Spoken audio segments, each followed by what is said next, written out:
and we have to really escalate the noise we make so that we'll be heard.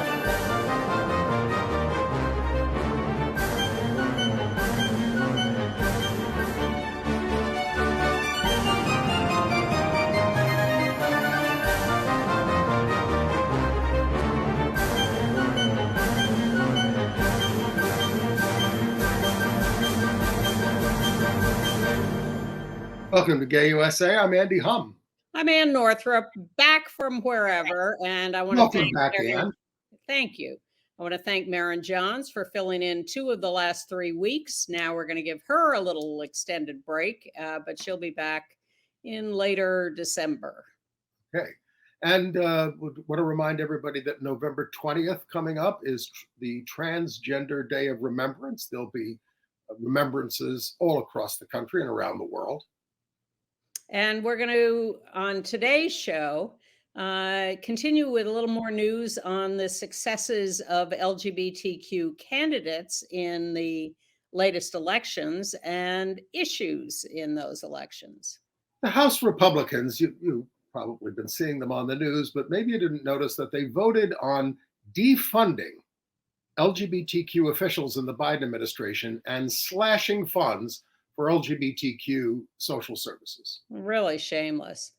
And speaking of shameless, Senator Tim Scott of South Carolina, who finally brought his girlfriend out of the closet, so to speak, but he is out of the race. The Pope opens up the sacraments to LGBTQ people with very offensive caveats and cans a virulently anti-LGBTQ American bishop, as distinguished from the other bishops. So confusing. What does he really think? Among those we lost this week, a real hero of LGBTQ liberation and the fight for rights, Sharon Kowalski.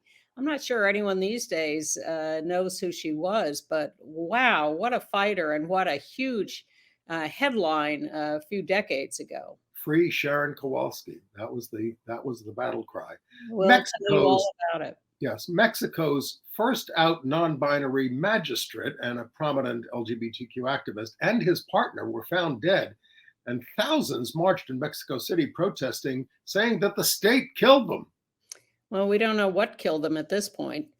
Lots of gay winners at the Country Music Awards and LGBTQ Grammy nominees galore. And I'm going to review Broadway's new musical, Harmony, by Barry Manilow and our pal, Bruce Sussman.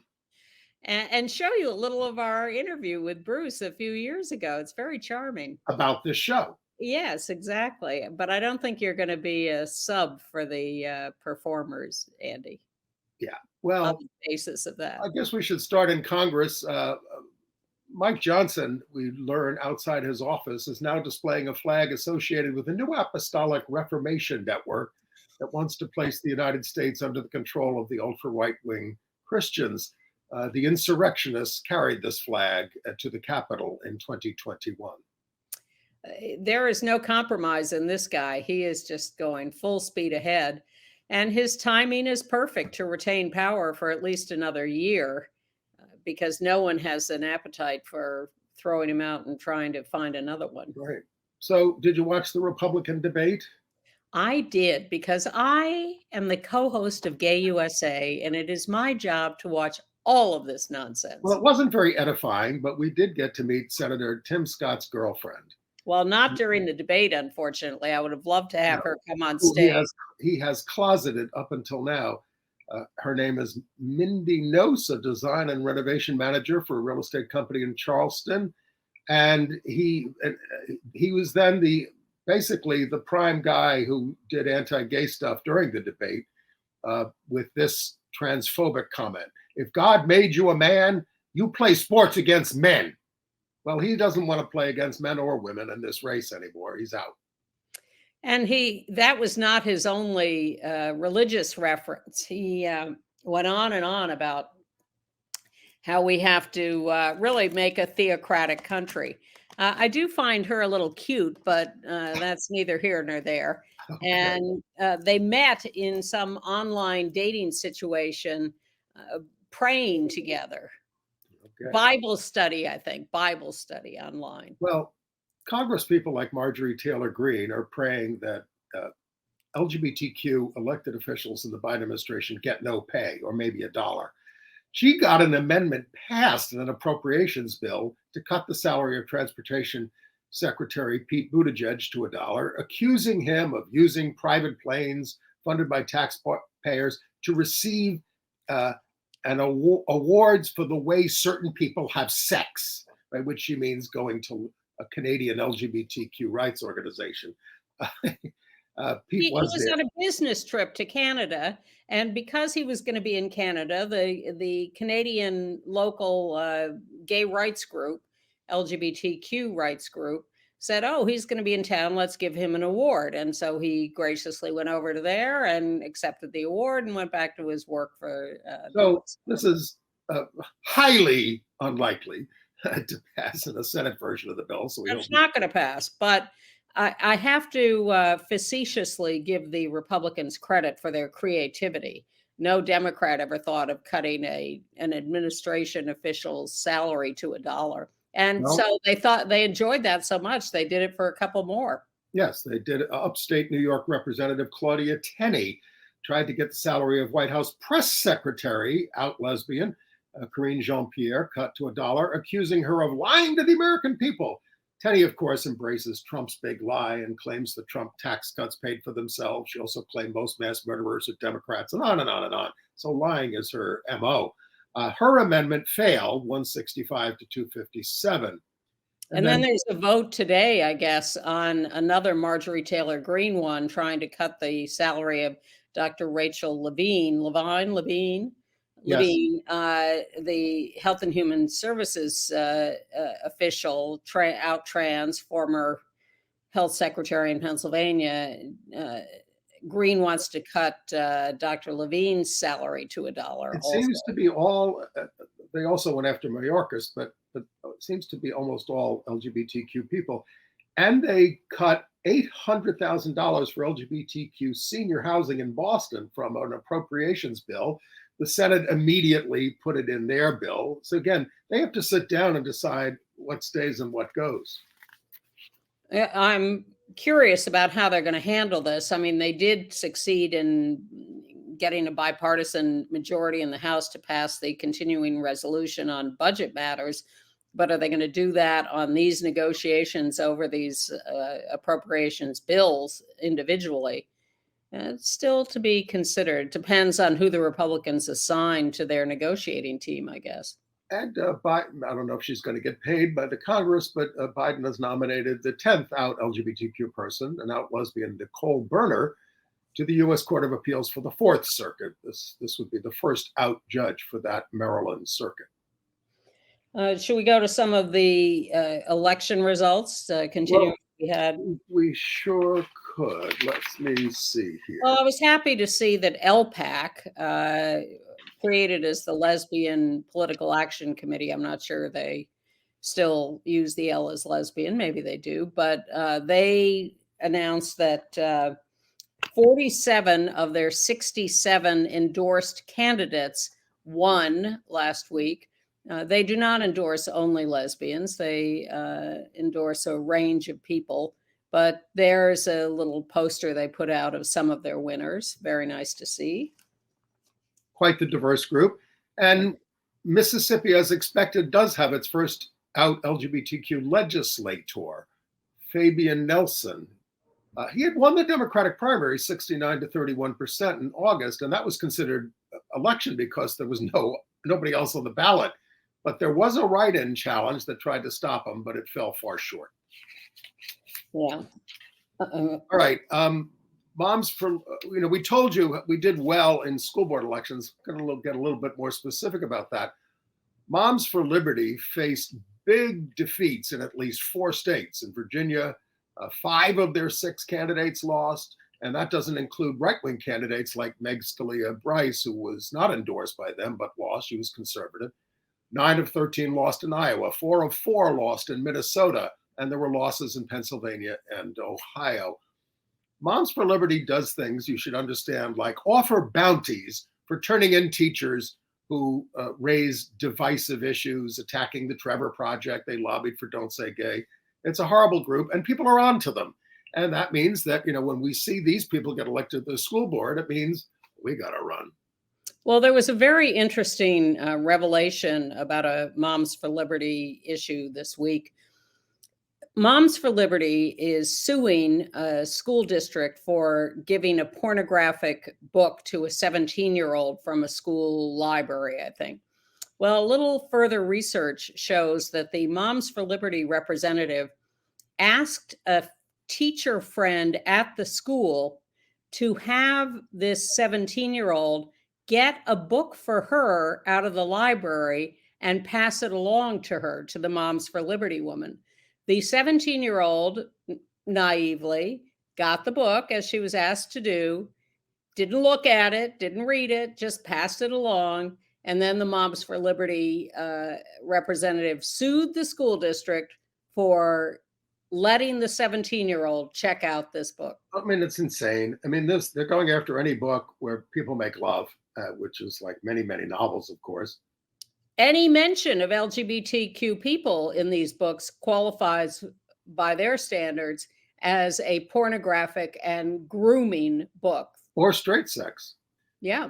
Well, in Pennsylvania, in the Penn Ridge School District, the right-wing board there had hired a consultant from the ultra-right Hillsdale College to incorporate their 1776 curriculum, which downplays slavery into the public schools. But on November 7th, 5 Democrats running on a pledge. No, that's not them. That's the next group.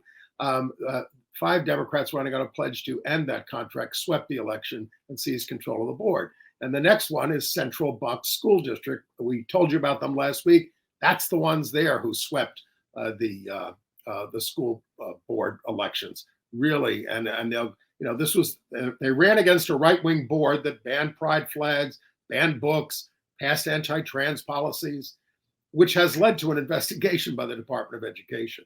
So it cost a lot of money to do this, but they did it.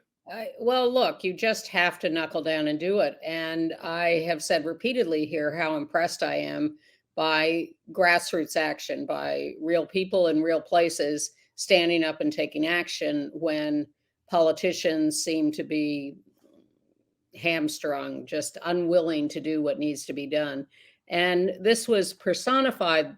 Well, it actually took place a few weeks ago, but the video surfaced this week of a parent in Virginia Beach, Virginia, testifying to his local school board about the proposed anti-trans rules that the right-wing school board wanted to put into effect. And he, in his extremely direct and brief way, laid it all out.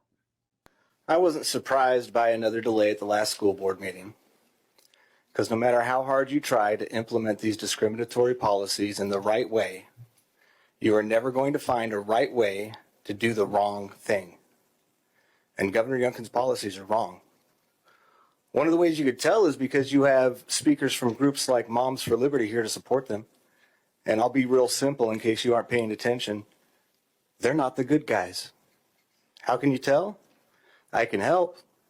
The good guys don't get declared extremist groups by human rights organizations. Never in history have the good guys been the ones trying to ban books. Never in history have the good guys been a segregationist group pushing to legislate identity. Never in history have the good guys been closely connected with and supported by hate groups like the Proud Boys. And the good guys don't put Hitler quotes for inspiration on the front of their newsletters. Newsflash, they're the bad guys. They're the bad guys here supporting bad policy. And if you support the same bad policy, guess what? You're one of the bad guys too. When you look around and see only the wrong people support what you're doing the wrong thing. Now, you've heard some speakers come up here and say how they love these kids but won't accept them. I'm here telling you that if your love makes somebody not want to be alive, it's not love. That's not love. Some speakers are going to get up here and talk about parental rights. The only right a parent has is the right to responsibility. And if you need somebody else to tell you who your kid is, you're probably not that good a parent. And some are going to get up here and tell you how it's the law. Well, I'd remind you that slavery and segregation also used to be the law here in Virginia, and that there is no right way to do the wrong thing. So do the right thing. Reject these policies that harm and endanger our LGBTQ students. Be the good guys while you still can. How about him for president? Matthew Connor, Virginia Beach, Virginia, hero. Absolutely. I'm happy we have the chance to air that. I hope that gets seen everywhere. And, we're passing so many anti-LGBTQ policies in this country, mostly in the states, sometimes at school boards, that the UN Human Rights Committee says it's deeply concerned. And we're in violation of the International Covenant on Civil and Political Rights that we signed in 1992. They also criticized racist policing practices in the United States, criminalization of the homeless, extrajudicial drone killings abroad, and violence in U.S. territories. Yeah, people are noticing around the world. And PEN America has issued a report on school censorship around the country, state by state. We're going to link to that in our weekly show note. Go to our website, gayusatv.org, to sign up to get that weekly notice. Just one email a week that will tell you about what's on the show and give you a lot of extras, like the link to that report. That's totally free. Go to gayusatv.org, and you could also make a Thanksgiving offering to the show so we can keep going. Oh, now it's not free anymore, Andy. It is free. We will send it to you whether or not you donate. We certainly will. The best things in life are free. All right. Well, so, Michigan enshrined abortion rights through a referendum in 2022, but the Republican lawmakers there now, out of the majority now, are suing to block implementation of the voter-approved constitutional amendment. And then you read about what's happening in Ohio. They also passed constitutional amendment protecting reproductive rights. So they're looking to take control of that and say, no, the legislature will interpret that, not the judges. They also have a new bill in Ohio to explicitly ban drag. It just goes on and on. How are these people not getting the message? They lose and lose and lose. They're going to get thrown out of office next year. Well, it's very hard to overcome. These are some of these. Michigan, the Democrats got control back, but in Ohio, they have a veto-proof majority, and the Democrats are now focusing on just trying to let them not have veto-proof majorities in the next election. They're going to spend some money. Step by step. We need that. We need to get. So if you have a Democratic governor, that he or she will not get overridden. Look, I'm happy the Democratic Party is finally paying attention to the problem in the state legislatures. For years, they just ignored it and concentrated on that. We fell asleep in 2010, and that's what they redrew the lines, and we were caught flat-footed, and it's very hard to claw it back because the Supreme Court has ruled it's fine if you want a partisan gerrymander. Well, it's hard, but that's what the Republicans have been focused on for decades, and they've done a very successful job of taking control of most of the state legislatures. Yes, they have. And the Democrats have to wake up. Footnote on the school book bannings and PEN America's report. Pink, the wonderful singer, is teaming up with PEN America to hand out 2,000 books, could really be 20,000 books, banned books at her concerts in Miami and Orlando. If you're going to go to Florida, you might as well do something positive while you're there. Because in Florida, a non-binary teacher was fired for using the gender-neutral title MX. A.V. Very, the person's name, taught physics at the online Florida virtual school. After coming out, was told the only acceptable titles are Ms., Mrs., or Miss. I remember when Ms. was controversial. Very filed a complaint at the EEOC that could challenge the Don't Say Gay law. They pointed out that teachers are allowed to use a gender-neutral title, doctor. Justin Vivian Bond uses MX. It's not unheard of. And while these purges proceed, Florida has a shortage of 7,000 teachers. Well, that's probably just fine with Governor DeSantis and his crew because they want to destroy the public schools. Well, he's destroying the Disney district, his hostile takeover of that special tax district. More than 40 of the 370 employees have quit. They say the right-wing board stopped caring for employees in the community and only care about cronyism and political gain. And they say the district is no longer functional. Well, our governor in New York is doing a little better. Governor Hochul signed the proclamation of the Intersex Day of Solidarity and is having the State Department of Health, excuse me, I'm sucking on a cough drop, do a public information campaign on unnecessary surgery for those who are intersex. And I think that's a very useful and progressive thing for her to And do. Oakland, California has designated part of the city as an LGBTQ cultural district. Mayor Sheng Tao said, "We love you. You are what makes Oakland so beautiful and are what makes Oakland so proud."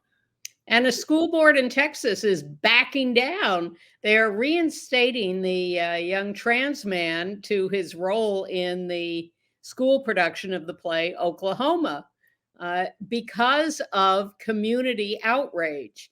When this story got out and became national news that he had been rejected from the role, a male role, heaven forbid a trans man play a male role, the community rose up in protest, and the school board has seen the error of its ways. The board And did a total reversal. I mean, they voted 7-0 to, get off their backs.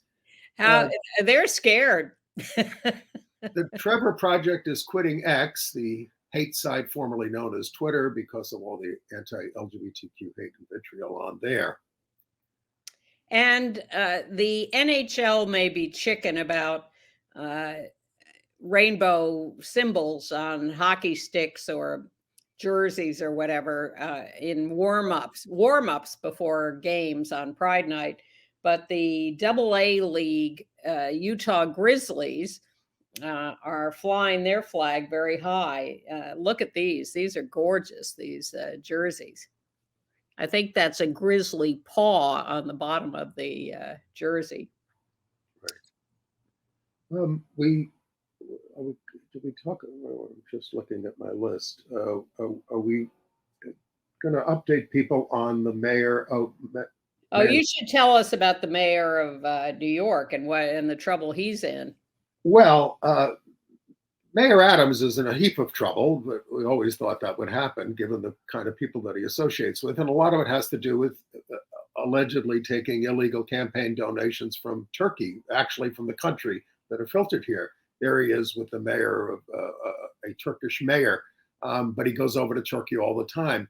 But no one is asking him the question, what about this Turkish regime that you're so in love with? They're the most repressive in NATO.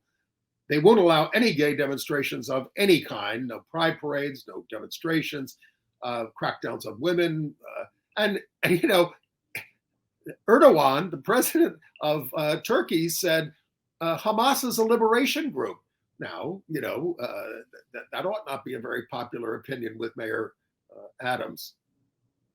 And the Turkish police attacked the pride parades very violently. So Yes. none of that has been Brought up. talked about. And Mayor Adams is still ducking questions about the police murder here of Kowalski Trawick. No, he's basically saying, I'm not going to do anything until a decision is made, and then I'll meet with the family after it's all over. But I think where you were headed earlier was, update on Bubba Copeland, mayor of from Alabama, who committed suicide when he was revealed to be cross-dressing in pictures online. The update on him is that there are now local women who are protesting because he evidently, everybody started to say, oh, the poor guy. Yes, he was a cross-dresser, but he's now been abused by being revealed and it made him kill himself and we should be sympathetic. Well, it turns out that he was doing things like posting local women's pictures on porn sites. Yeah. That was not a nice thing to do. No, I mean, not necessarily naked pictures, but using their names and photos of them in these fantasy things, these erotic fantasies. And he also penned erotic fantasies of murdering a local woman. Now, again, this is his fantasy life, but it was online, and it got back to them, and it was very distressing to them. All right, a couple of nicer notes of support of trans people, kids, actors, in line with our Virginia Beach new best friend. Marlon Wayans came out some time ago about having a trans child a few years ago, but has now done a new special, a comedy special, and goes into some depth about his support of his trans son, and talks about his evolution to this and his really deep understanding now. It's a special called Good Grief. You can look for that. And Billie Eilish this week, the famous singer who once said that she was very, very, very, very, very, very, very straight, has amended that statement. And now at 21, still very young, says that in an interview that she is attracted to women, but intimidated by them. That Right. she never felt like a full girl, never felt desirable. It's a very complex statement by her at a young age, very thoughtful. Should we run our Jim McGreevey video or just talk Sure. about it? All Yeah, right. So Jim McGreevey had an announcement this week. Let's run the videotape. One has to look deeply into the mirror of one's soul and decide one's unique truth in the world. And so my truth is that I am a gay American. I engaged in an adult consensual affair. It was wrong, it was foolish, it was inexcusable. I accept total and full responsibility for my actions. I have decided the right course of action is to resign. I'm imperfect, and I'll always be imperfect. It's important to take accountability, to do the next right thing. It was painful, but I would not have traded anything that I've experienced. It's made me a better person, more compassionate. A lot of the guys and gals that I work with come from difficult circumstances. They don't always have schools that work, the opportunities. My dad got a second chance. He decided as part of his seminary that he would go into prisons and do prison ministry. We had a lot of people that just come out of prison home for dinner. His work taught me a lot about second chances and a lot about people. What's the point if we just throw everyone away who's ever made a mistake? Yeah. And it goes on from there. So he's running for mayor of Jersey City. And it'll be interesting to see what happens in the Senate race in New Jersey next year, too. We're finally getting rid of, what's his name? The crook, Menendez. Oh, Menendez. So they're, Not yet. well, he's announced that he's not running for re-election. He did. Okay. Yes. So Andy Kim, a very highly regarded congressman from New Jersey, has declared his intention to run. And now Tammy Murphy, the wife of the governor, has also declared for the seat. Well, her introductory video that she put out today is very impressive, very clever in appealing to suburban voters. And she's a solid activist who has worked on a lot of issues over the years. So I wouldn't count her out, but it does seem a little strange. Well, Hillary Clinton ran for the Senate after she was... Lurleen Wallace. Yes, it's a long line of people. So Tammy Murphy came in after her husband died. Well, and what's her name from Wyoming? The first woman in the House was a widow of a former politician. And so there's a lot of that. So that's interesting. And Abigail Spanberger is giving up her House seat to run for governor of Virginia in 2025. That's when Youngkin's term is up. And you only get one term in Virginia. You can't run consecutively. You would know that better than I. Spanberger could have a good chance of being elected governor, I think. And then back to Republican adjacent politics, the log cabin Republicans. You may remember a few years ago that they gave a big award to Melania Trump for being such an upstanding citizen. I call them a man bites dog story. Yes, exactly.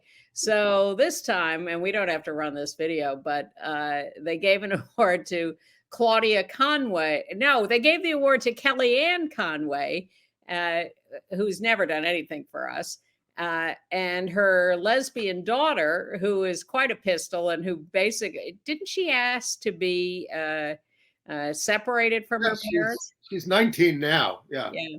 But she has always been great. But she gets up at the log cabin dinner and says, well, my mother is supportive of me and she's a great gal and whatever. It's a little surrealism in everyday life. Pinkwashing. So, well, luckily, I don't think Kellyanne is running for anything, but I don't think she's ever disavowed Trump. No. So the Pope got a nice headline in the New York Times this week and elsewhere, of course. Vatican issues paper endorsing baptism for transgender people. Pope pushes inclusion, but barriers remain. So transgender people can be baptized now, serve as godparents and be witnesses at church weddings. While I know the church can be, this Pope is, but this is a Pope who condemns gender ideology. I was unaware of any official ban on transgender people from the sacraments, but anything that could cut down on the stigmatization of trans people is welcome. But here come the caveats. Trans people can be baptized if there are no situations where there's a risk of causing public scandal or disorientation among the faithful. What does that mean?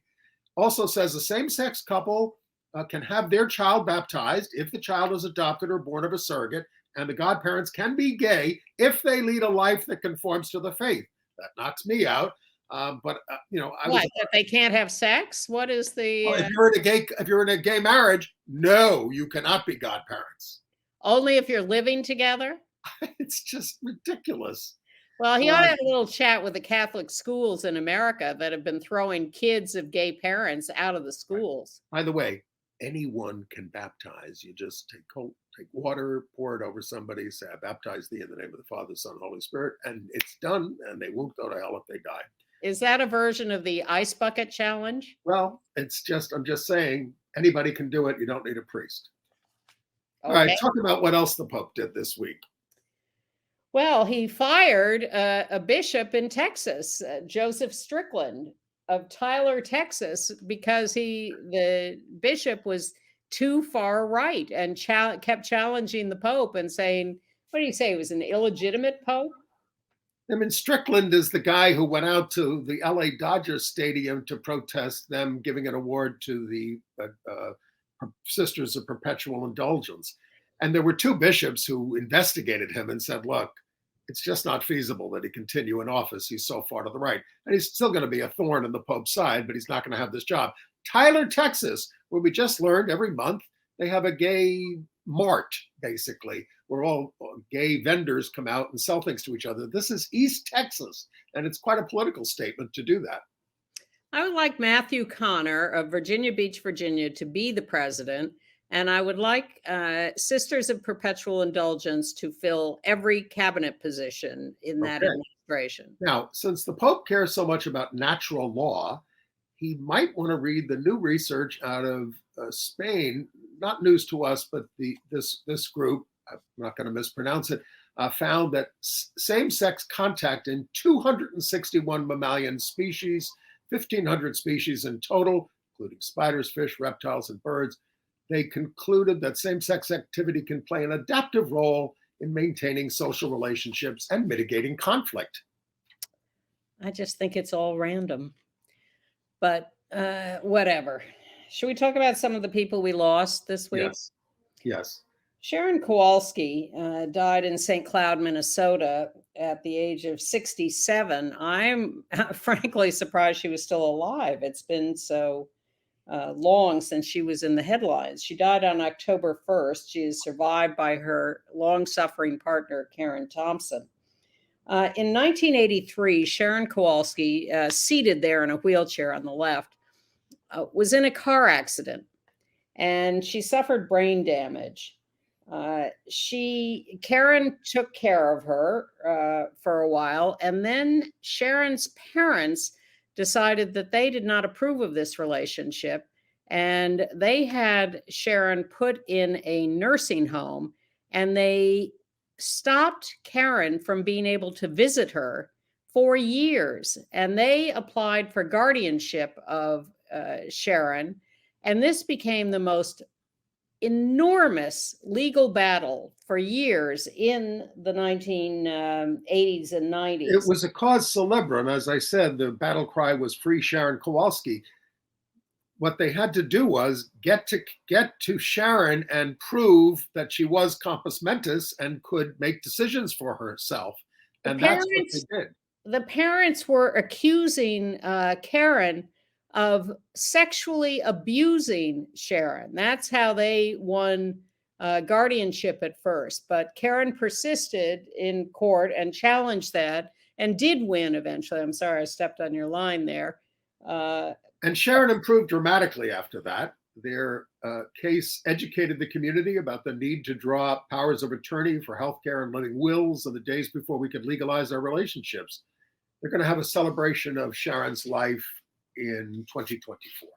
What is so moving is that after years of the parents claiming that Karen was abusing Sharon and that Sharon didn't want to be with Karen, Sharon was able to express herself and say, yes, she wanted to be with Karen, and then did just show such happiness when they were finally reunited.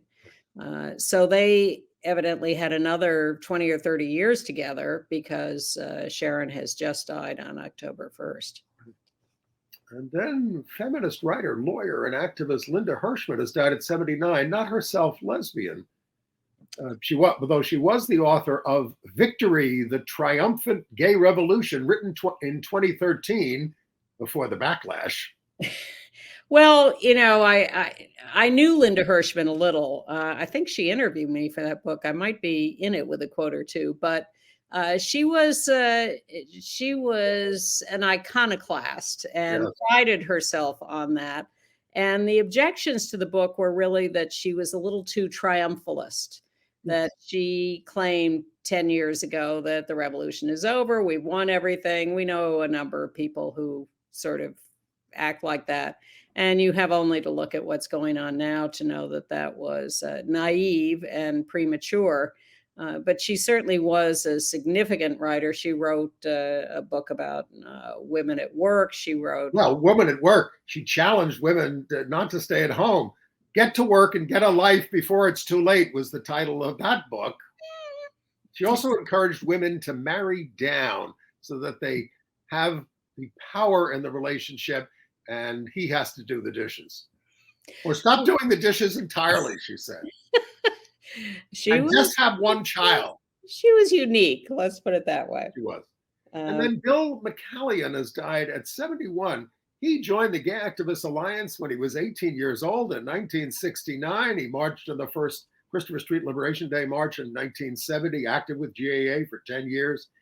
His first partner, Michael Giovinco, died of AIDS in 1990, years after they separated, but Bill traveled to Boston every weekend to care for Michael in the last months. Bill himself had HIV and was saved by the drugs that came along in 1996. He moved to Florida for work and to live, survived by his partner, Sam Piparato. And this has all been shared by John Volker, who had also been one of his partners. Long-lived person with HIV and a great activist. And we'll have a little short video in our email about him. Okay. Moving on to other international news. Yes. Well, in Mexico, you want to go? Yeah, go ahead. Go ahead. In Mexico, the first openly non-binary magistrate there, LGBTQ activist Jesus Ociel Bena Sociedo, was found dead in his home in Aguascalientes Monday alongside his partner, also dead. The causes are unknown. The security minister of the country said there's no evidence of foul play, though he said one of the lifeless bodies was found holding a cutting instrument, but there's no traces of blood, they say. It's quite a mystery. But nevertheless, thousands of marched in Mexico City chanting that the state killed him. Yeah, we don't even know why they're chanting that, but I'm sure we'll hear more about this case down the road. Well, he was receiving a lot of threats over being so open about who he was, or they were. Yes. Non-binary, excuse me. In Malaysia, the government has instituted a new policy. There must be kill switches at concerts to just quickly cut them off. This is in retaliation for the kiss that was performed by members of the group the 1975 at a concert last year. I think it was last year. So now they can just boom end those concerts right away if anybody else tries to perform a same-sex kiss. So in Latvia, the parliament has finally passed legislation establishing same-sex civil unions. The High Court had ordered them in 2020 and gave the legislature until last year to do it, and they didn't do it. And that at that point, they said, okay, if you want to get a relationship recognized, go to court because the legislature is not doing it. But then Latvia elected an openly gay president, Edgar Rinkovic. Is that how we say his name? 49 years old. The first out gay LGBTQ head of state, not head of government, but head of state in Europe. So I think that turned things around. Yes, you would think so, that you could elect him and not have civil unions, but they have a long way to go to get to actual legalization of marriage. The Hong Kong Gay Games ended peacefully. They had 2,400 compete, which is about a quarter of what they would usually expect there. But in spite of objections by right-wing legislators in Hong Kong, they managed to carry that off. I wonder if that was discussed between Biden and Xi Jinping this week. As I said, Taiwan wouldn't participate in the Hong Kong one because they were too nervous. Went to Guadalajara. Combined with the Guadalajara, they had somewhat more people. Yeah, because they competed in both places. Not a lot, but I predict there will be at least 10,000 in Valencia, Spain, in 4 years. 10,000, okay. And we had more than 10,000 in New York in 1994. You were one of the organizers. Happily. And in Italy, another death to report. Countess Marina Cincogna died at 89. That's her on the left, with her longtime partner Benedetta Gardona, who she adopted so that they would have a legal relationship, because of course same-sex marriage is still not legal in Italy. But she was a powerhouse movie producer and she produced Luis Buñuel's Belle de Jour in 1967. I remember that one. There she is in the middle, hanging out with Gina Lollobrigida on the left and Jane Fonda on the right. She was a big star in Italy as an out lesbian and has now died at 89. All right. Entertainment news? Yes. So Tracy Chapman won Song of the Year at the Country Music Awards for a 1988 song, Fast Car, which we will link to in our email with her doing it. That's been described as a lesbian anthem. It's topping the charts thanks to a cover by Luke Combs. There's Luke there on the left. Chapman is 59, is the first Black songwriter to win the award. The original song got Chapman 3 Grammy nominations in 1989, and she won for Best Female Pop Vocalist.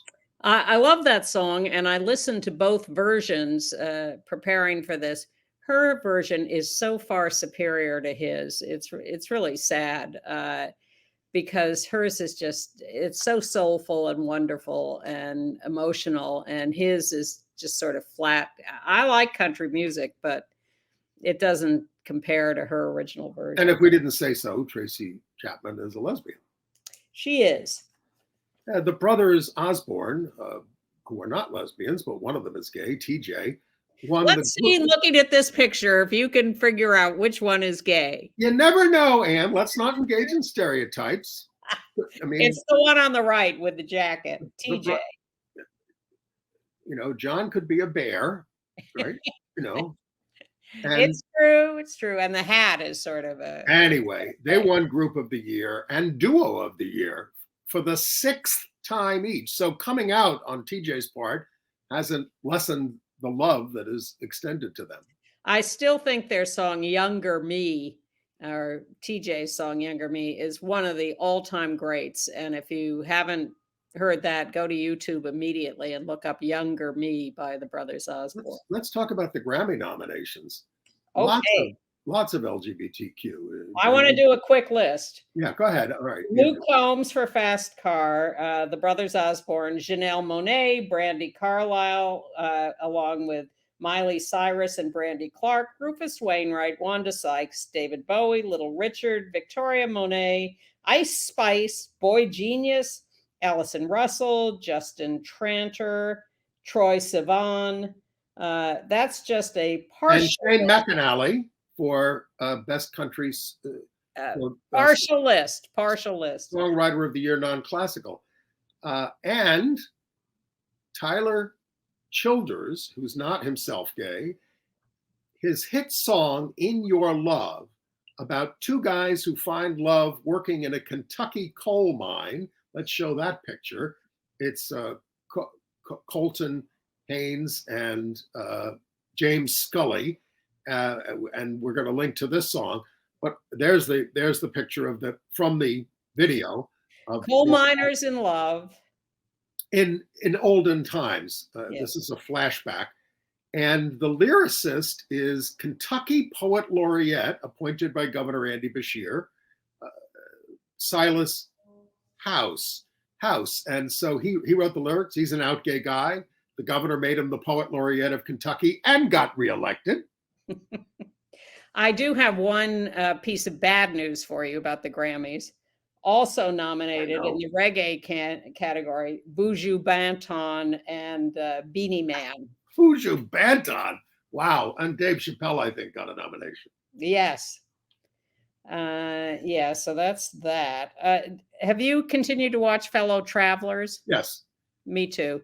I think it's improving. I think it's still a little less deep than I want it to be, but it's sucking. I mean, for a lot of people, it will be eye-opening history, but it's certainly explicit.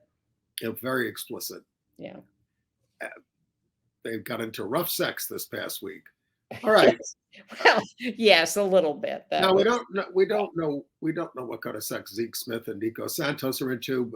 Zeke is a 2-time Survivor contestant, 35. He married Nico, star of Superstore and Crazy Rich Asians, in Palm Springs on November the 4th. They've been together for 6 years. The ceremony ended up being on Pride weekend there. Mark McKinney of Kids in the Hall presided over the ceremony. Zeke is trans, non-binary, and they look like a very happy couple, but not so happy. Lucas Gage and Chris Appleton. Now, it seems to me that 6 months ago when they married, we announced this. Lucas on the left, you will recognize from White Lotus. Chris is a very famous Hollywood hairstylist, but the marriage was evidently not made in heaven. They are divorcing after 6 months because of irreconcilable differences. Their Vegas nuptials were just shown on last week's episode. I didn't watch this, of The Kardashians, a show I've never seen. Kim presided at the wedding. Oh, well, her record around marriage is not great. Which she pointed out in her role. Yes. New movie out this weekend in New York and LA and then beyond. Beyond the Aggressives.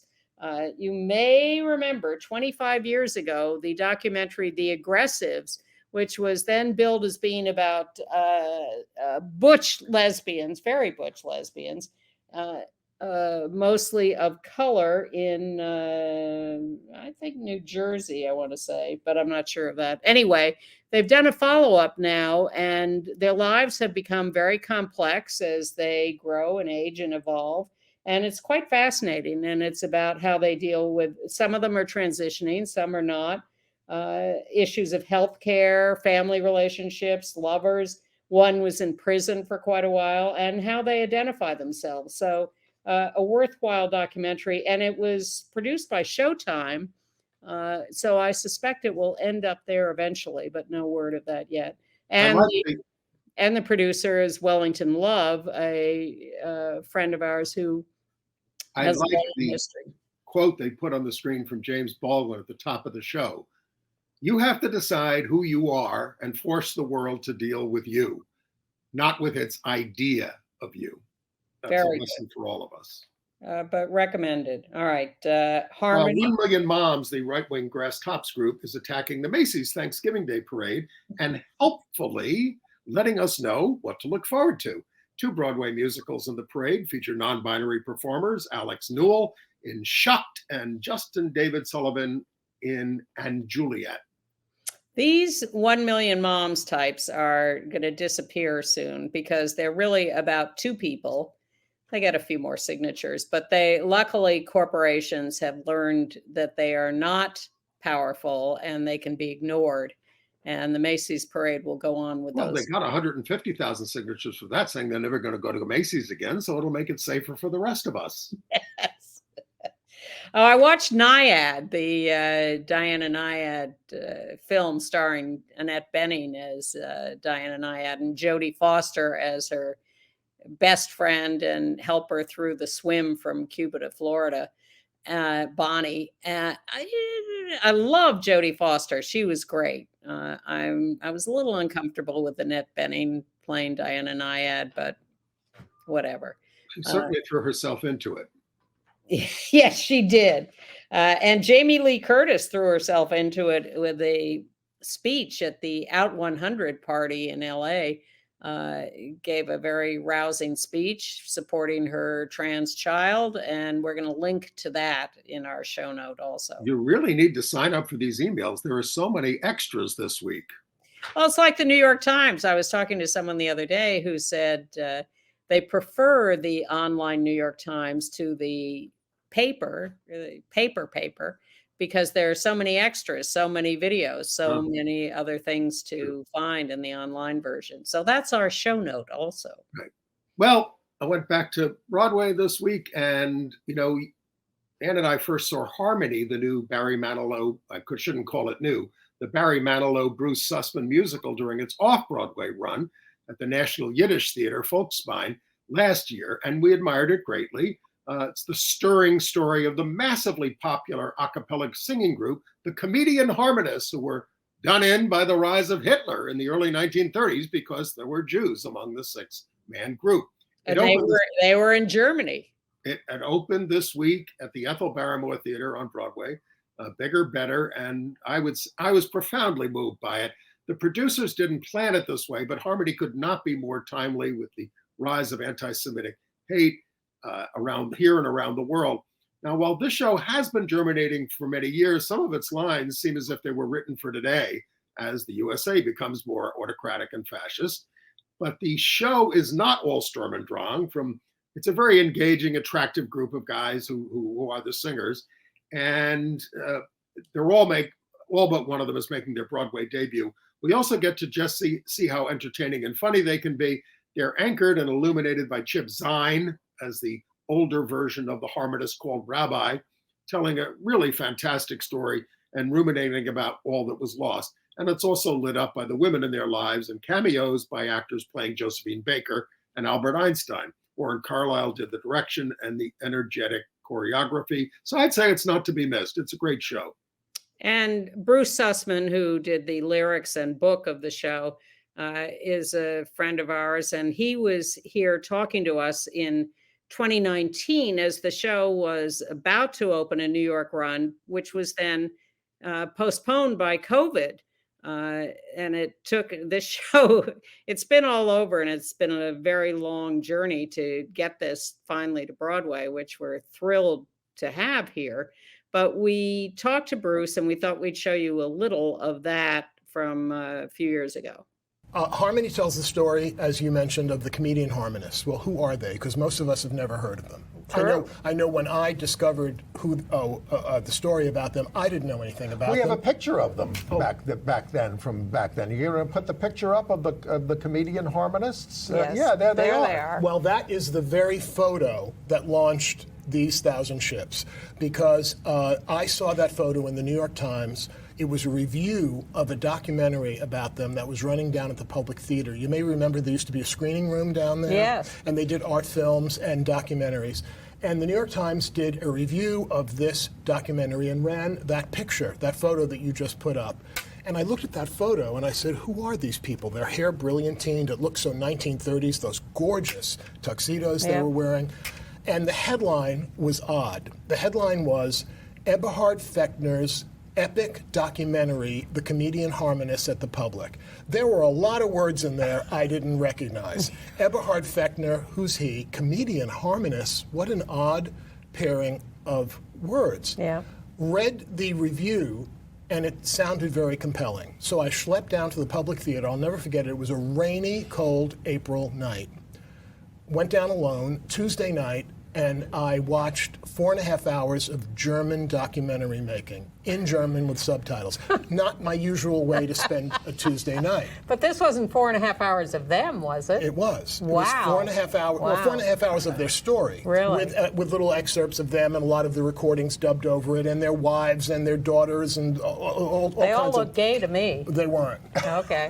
And I think everybody then looked gay. Yes. They were just so stylish. Exactly. They were so stylish. Yes. And I came out of there and I went to a payphone on Lafayette Street. Remember payphones? Yes. And I called Barry in California and I said, I think I found it. I said, I think I found the story we're looking for to write a musical. We'd been wanting to write a musical from the day we met. And this pop music thing was this amazing diversion. And he said, I don't know what you're talking about, but go get it. And they did. And it's at the Ethel Barrymore Theater. So nostalgic to see us together in a studio instead of side by side online in our apartments. I think we look better now. Well, I agree with that, but I do hope we get back in the studio eventually. And, you know, as much as I like Danny DeVito, the less said about his new play, I Need That by Teresa Rebeck. We got a picture of Danny in the show. I would say the better. That's it for that. I also saw Diane Wiest in Scene Partners at the Vineyard Theater. It was great to see. She's a 2-time Academy Award winner back on stage, and the premise is promising. A 75-year-old woman with no experience who moves to LA to be a star. That's what it's about. And it's very arch. It's very wacky, very, very wacky stagecraft. But I don't know if the whole thing holds together. Okay, although I do like her. And that's it for us this week. And we will see you next week.